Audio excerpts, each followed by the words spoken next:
Bismillahirrahmanirrahim. Assalamualaikum warahmatullahi wabarakatuh. Sampurasun. Salam barokah. Insya Allah. Insya Allah. Ini saya pesan sama Pak Bupati.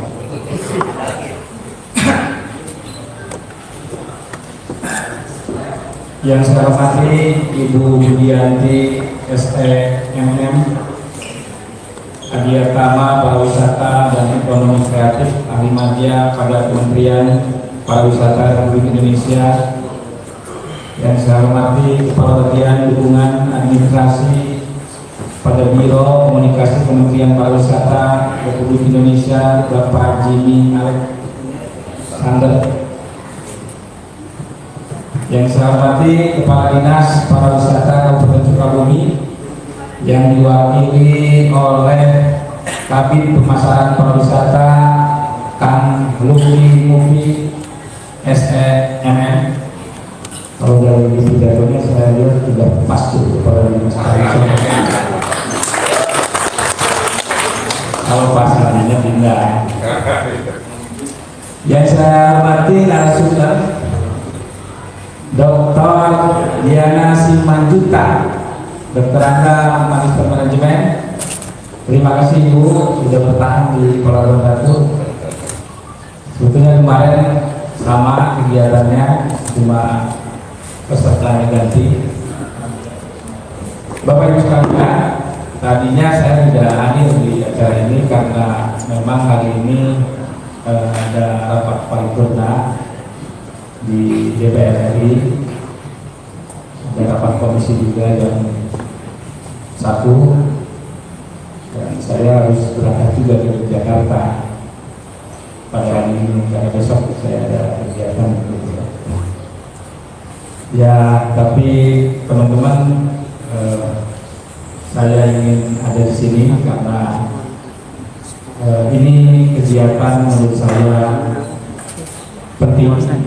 Karena ini menyangkut dengan kawan-kawan yang menjadi garda terdepan para wisata di Kabupaten Sukabumi. Tadi Pak Kamil bicara target para wisata kita ini hampir 3 juta,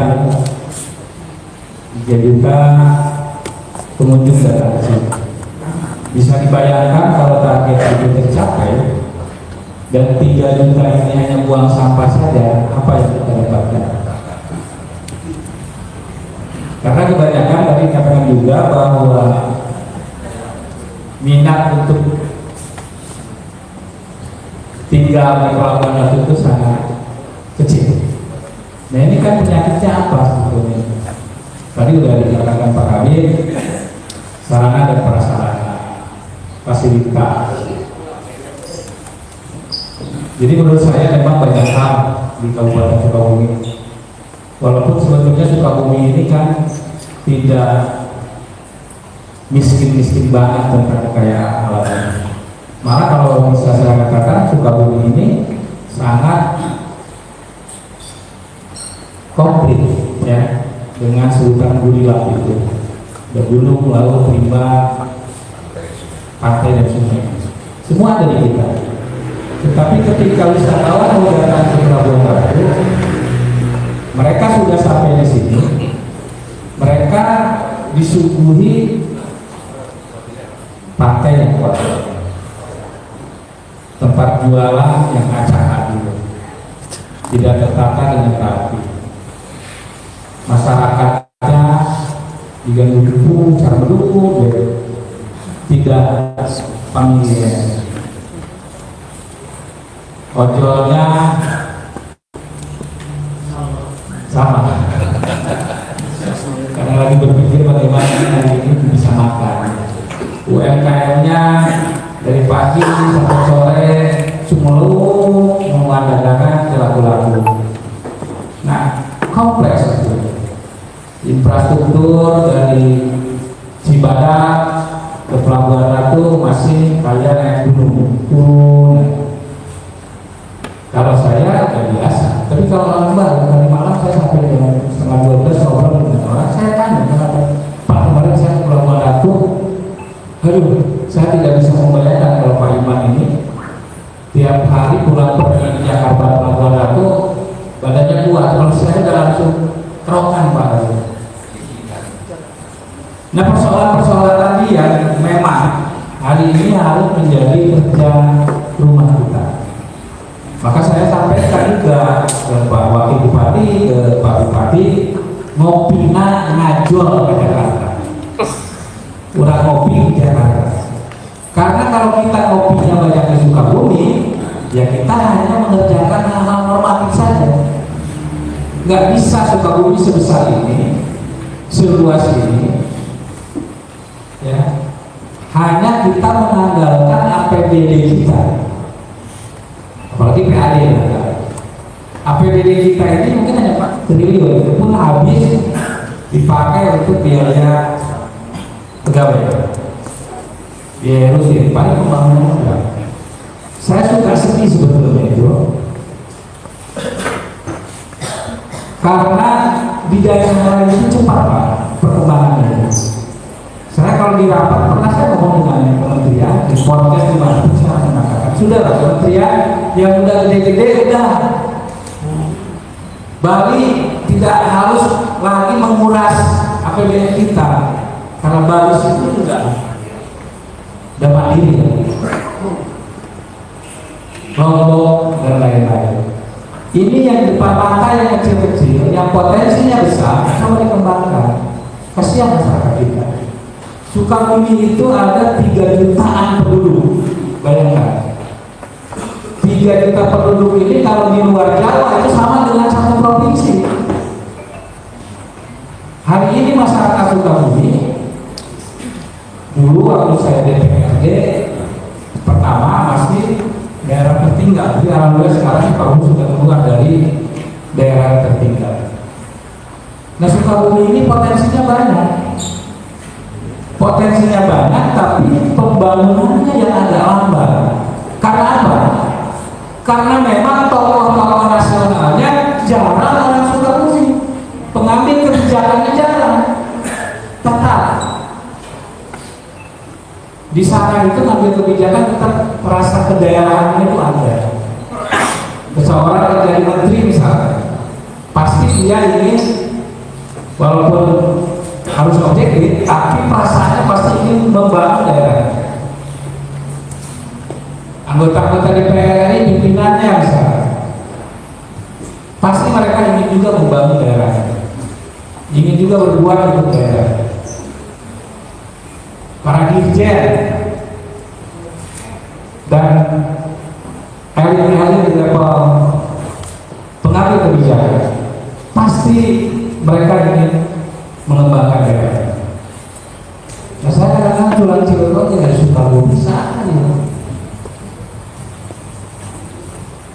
Karena kalau Sukabumi tidak diurus, tadi saya selalu mengatakan kita harus ada pimpinan daerah yang harus agak sedikit gila.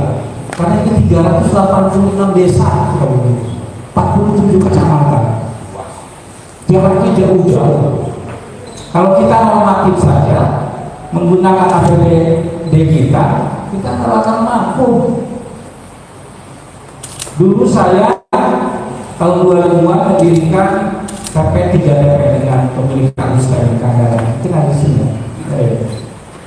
TP 3DP itu 25 tahun yang lalu kita dirikan, menghasilkan balawista. Ada balawista di sini.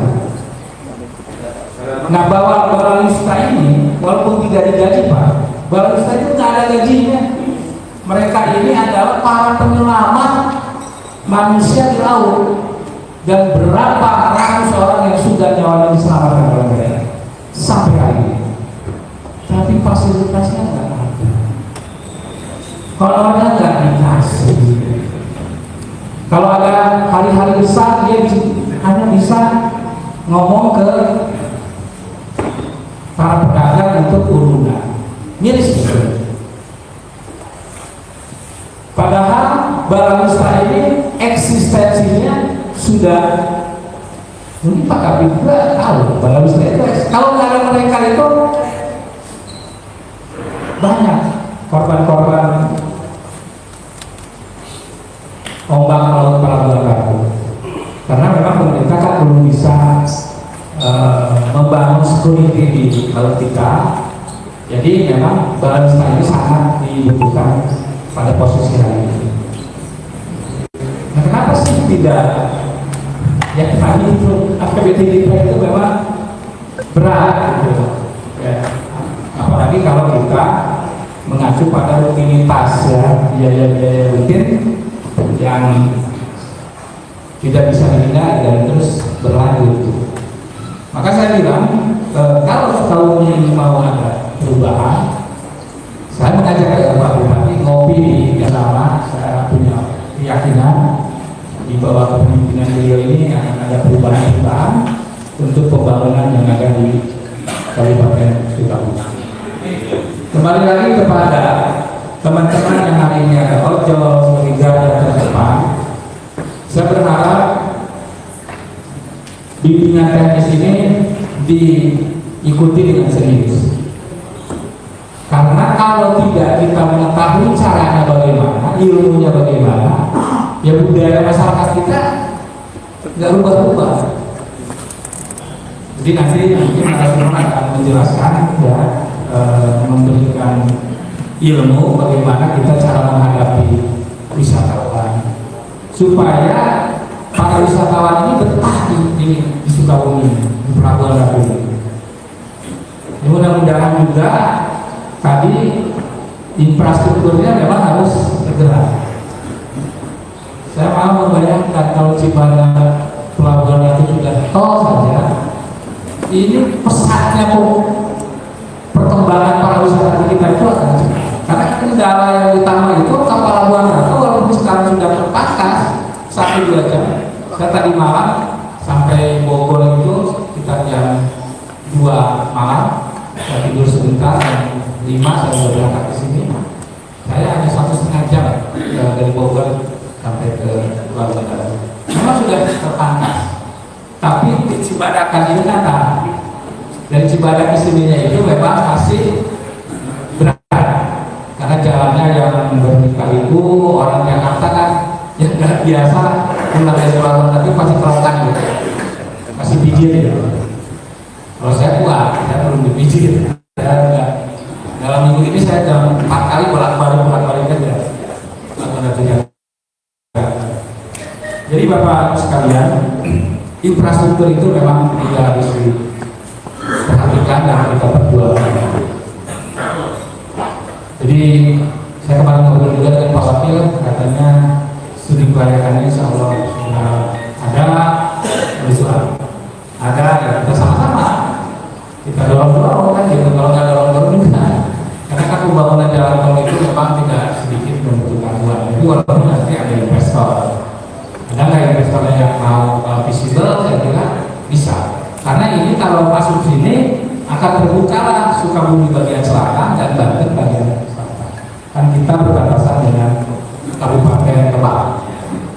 Di sananya kita berbatasan dengan Kabupaten Cianjur. Kalau Jawa Selatan jalannya kan sudah besar Pak. Dari Pangandaran ke Pamengpeuk sampai ke Tegalan itu sudah besar itu jalannya. Cuma kalau lewat sana ya jauh ke sini. Tapi kalau ke sininya sudah bisa ditempuh cepat, saya kira itu lebih efektif. Bapak Ibu sekalian, saya berharap nanti Intek ini bisa memberikan pengalaman ke kita, bisa memberikan ilmu ke kita bahwa bagaimana para frontliner ini bisa mengaplikasikan ya, bagaimana cara kita supaya para wisatawan itu betah kita. Untuk YouTuber, kemudian media sosial, memberitakan kalau banjir jadi banjir. Seperti karena sebetulnya banjir bandang itu kan jelek gitu. Memang jadi viral, tapi viralnya untuk kejelekan. Padahal Pelabuhan Ratu tidak ada banjir bandang. Coba lihat banjir, padahal banjir lama di mana gitu, di ujung selatan sana disebutin di sini. Kegenangan sedikit seolah-olah Pelabuhan Ratu banjir bandang. Nah, YouTuber juga kalau bisa di bawah pelatihan seperti ini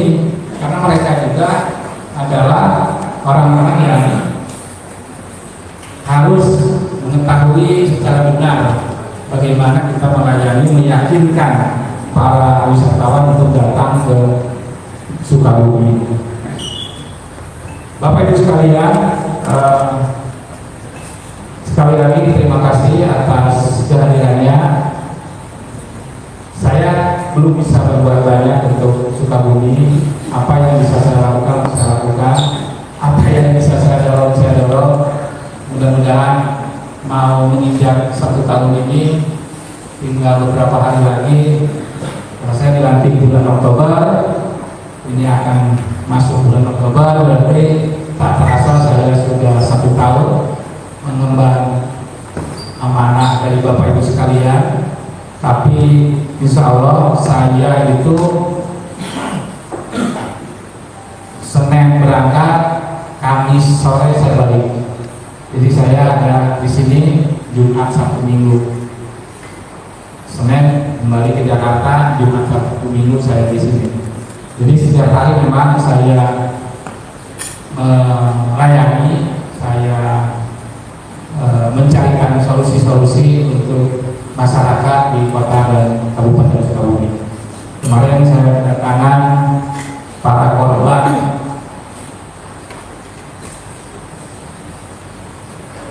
pungli tenaga kerja di Kabupaten Sukabumi, dan faktanya memang ternyata ada. Bayangkan Sukabumi yang seperti ini, orang mau masuk kerja di pabrik saja harus mengeluarkan uang 13 juta. Maka ini saya infokan 13 juta, si karyawan ini katanya uang hanya 5 juta. Dia kasih 5 juta ke orang dalam itu, dan setelah diterima orang itu digiring ke koperasi untuk mengambil 10 juta. 10 juta ini diambil bukan untuk dia, untuk melunasi syarat dia menjadi karyawan. Setelah 3 bulan dia dikeluarkan. Kemarin udah terima. Mungkin yang lain nggak berani karena belum dikeluarin. Kalau udah dikeluarin mungkin sama juga. Maka kemarin dari Pos Sukabumi, kawan-kawan aktivis, mereka sudah melaporkan kejadian itu ke Polresta dan Polres Sukabumi, dan kita kawal. Bukan apa-apa, tapi kita ingin para tenaga kerja kita yang mau kerja di tanah kelahirannya harus mengeluarkan uang. Saya sedih banget. Kalau ditanya ke perusahaannya nggak ada, kami ternyata itu sudah menjadi. Coba bayangkan berapa ribu tenaga kerja kita yang ada di pabrik-pabrik itu. Kalau mereka diperlakukan sama, berapa uang daripada mereka diambil.